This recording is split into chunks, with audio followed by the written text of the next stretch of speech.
I woke up with a violent shiver, my back pressed painfully against the rough trunk of a frozen pine tree. Thick ropes dug so deep into my skin that every breath felt like fire slicing through my ribs. Snowflakes drifted through the icy dawn, melting against my bruised face and instantly freezing again. My vision swam in and out of focus. For a few seconds, I couldn't even remember where I was.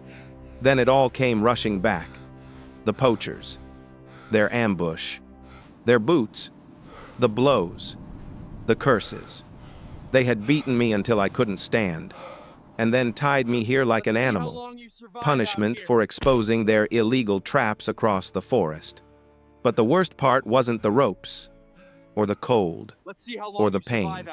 The worst part stood just a few steps away. A massive white wolf towered in front of me, its fur glowing faintly under the falling snow. Its icy blue eyes pinned me with a stare so intense that warmth left my body entirely. The forest was silent. Even the wind seemed afraid to move. The wolf took a slow step forward, breath steaming into the cold air. I squeezed my eyes shut. This is it. I'm done. Suddenly, something slammed near my shoulder. A deep, thundering strike that rattled the bark behind me. Snow burst upward like white smoke.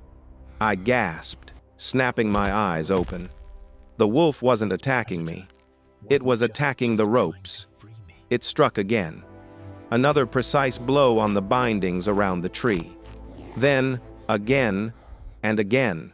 Each strike was powerful, but controlled, almost deliberate. Like it knew exactly what it was doing. Cold fear shifted into confusion. No wild predator displayed this kind of intention, or precision. The wolf dropped to all fours, and stepped so close that I could feel its hot breath on my neck. It sniffed me slowly, carefully, a rumbling growl building in its chest, not of anger, but determination. Then, without hesitation, it sank its powerful jaws into the rope and pulled. The rope creaked but didn't break. Wet snow had hardened the knots like stone. Frustrated, the wolf slammed its paw into the trunk with explosive force, sending frozen bark flying. Then it began clawing around the knots, but so delicately, with such impossible control, that it never once grazed my skin. And that's when I saw it. A long, jagged scar beneath the wolf's thick white coat. Old, healed, but unmistakable. My breath hitched. 3 years ago, at the end of winter, I had found a trembling wolf pup lying beside its dead mother. Poachers had shot her. The pup had been injured trying to protect her. I carried that pup small, weak, crying back to my lodge. I cleaned his wound, stitched the torn flesh, fed him warm milk every few hours. For 2 weeks, I nursed him back to health. When he was strong enough, I released him into the forest. I thought he was gone forever. But now, that same scar stared back at me. "Snow?" I whispered hoarsely. "Is it really you?" The wolf's ear twitched. Those icy blue eyes softened for just a moment. Recognition flickered. He pressed his cold muzzle gently against my cheek. My breath broke. He remembered. But before I could process the impossible miracle before me, a long, distant howl shattered the silence. The wolf froze. Another howl answered. Then a third. A pack of gray wolves was closing in. Snow's posture changed immediately. His muscles tightened. His stance sharpened. Danger. He turned to me, let out a deep grunt, and attacked the ropes with renewed fury. He bit down and pulled, tore, clawed, his jaws snapping fibers apart. One rope strand snapped. Another loosened. Then the gray wolves arrived. 6 of them emerged from the snowy trees. Shifting shadows in the white mist, their yellow eyes glowed with hunger. They fanned out slowly, forming a lethal circle around us. Snow positioned himself between me and the advancing pack. His growl thundered through the frozen forest.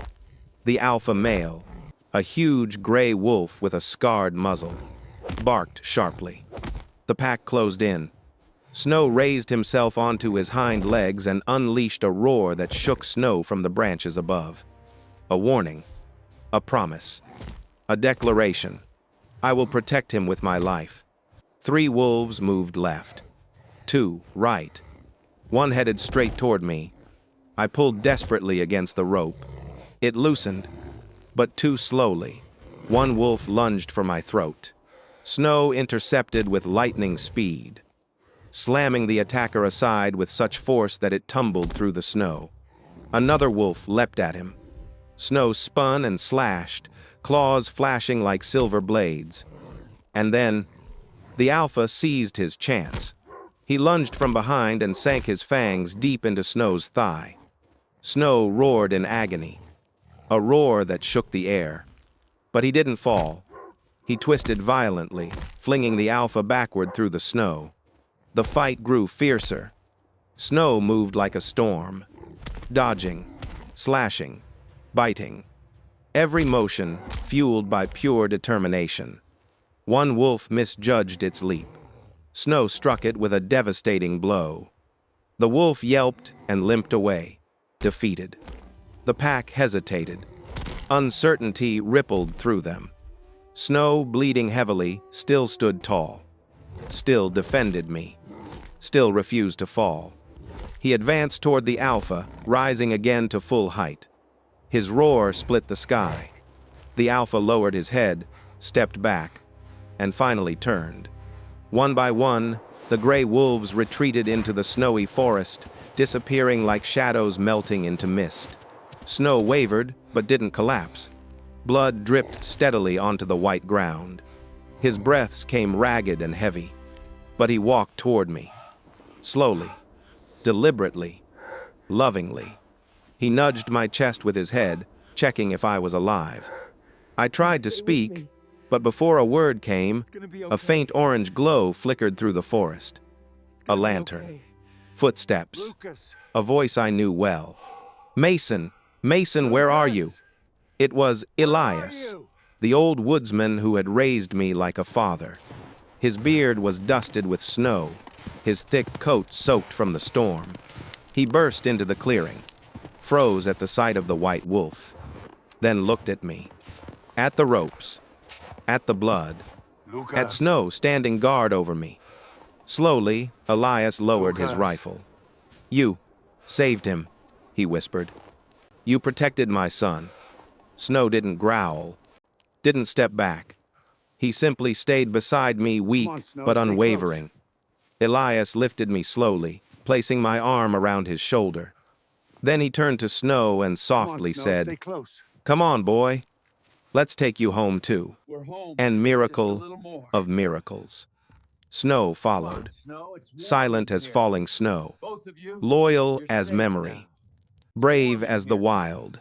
The cabin's heat hit us the moment we stepped inside. The crackling fire cast golden light across the wooden walls. Elias eased me onto a cot, then hurried to the fireplace. Snow limped inside and collapsed beside the fire, breathing heavily. "You're wounded," Elias murmured. "To both of you." He ladled out steaming pieces of cooked meat from a pot and placed them gently in front of Snow. The wolf sniffed, then turned his eyes toward me, as if asking permission. "It's okay," I whispered. Snow finally ate slowly, gratefully, then dragged himself closer and lowered his head onto my shoulder. I felt the warmth of his fur, the trust in his breath. The bond that time had never broken. Elias watched with wonder. "In all my years," he murmured, "I've never seen anything like this." Snowstorms rolled across the forest for days. The cabin creaked beneath the weight of the wind. My wounds healed slowly. Snow's leg regained strength little by little. Every dawn, without fail, scratch, scratch, scratch. Snow was at the door, waiting. Elias would chuckle softly. "He's here again." And every day, Snow entered quietly, lay beside the fire, rested his head on my lap, or brought a rabbit or pheasant from the forest. A hunter's gift to his family. He wasn't my pet. He wasn't tamed. He was choosing us, choosing home. One calm evening, snow drifting gently outside. Snow stood silently in the doorway. I opened the cabin door wide. "You're home," I whispered. The wolf stepped forward, not hesitating, not cautious, not as a wild creature entering a human place, but as someone returning to where he belonged. He walked straight to me, rested his large head on my lap, and closed his eyes. Trusting, calm, safe. Elias watched the scene with a soft smile. "He's not going back to the forest," he said quietly. "Not forever. His heart is here now." From that night onward, the great white wolf came every evening. To rest, to eat warm cooked meat, to lie beside the man who once saved him as a helpless pup.